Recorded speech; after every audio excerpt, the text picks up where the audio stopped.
কোরআন পড়ানোর কর্মসূচি। এরা মনে করে কোরআনে আগুন দিলে, কোরআনের পাতা ছিঁড়লে, কোরআনকে অপমান করলে, পায়ের নিচে ফেললে বোধহয় মুসলমানদের অন্তর থেকে কোরআন মুছে যাবে, দুনিয়া থেকে কোরআন মনে হয় হারিয়ে যাবে। এরা জানে না কোরআনের প্রতি তাদের এই অবমাননা, এই অসম্মান মুসলমানদেরকে কোরআনের আরো কাছাকাছি নিয়ে যায়। এরা জানে না এগুলো মুসলমানদের অন্তরে আরো দ্রোহের সৃষ্টি করে, কোরআনের প্রতি ভালোবাসা আরো বৃদ্ধি করে। এরা জানে না এটা হলো আগুনের মতো, যত বেশি ফুৎকার দেওয়া হবে এটি তত ছড়িয়ে পড়বে, এটি তত বিস্তৃত হয়ে পড়বে। এই সমস্ত কুলাঙ্গারদের এ ধরনের কর্মকাণ্ড যারা করে, সবচেয়ে অবাক করা বিষয় কি জানেন? পৃথিবীর যে সমস্ত দেশ, ইউরোপ আমেরিকা সহ অনেক উন্নত দেশ, যারা আমাদেরকে সারাদিন সবক শোনায়, কি সবক শোনায়?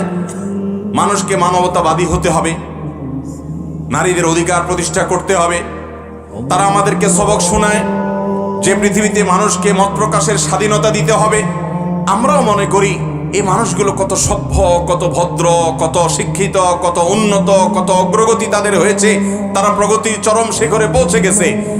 এদের ভেতরকার কদাকার যে অবস্থা আছে সেটা বেশিরভাগ মুসলমান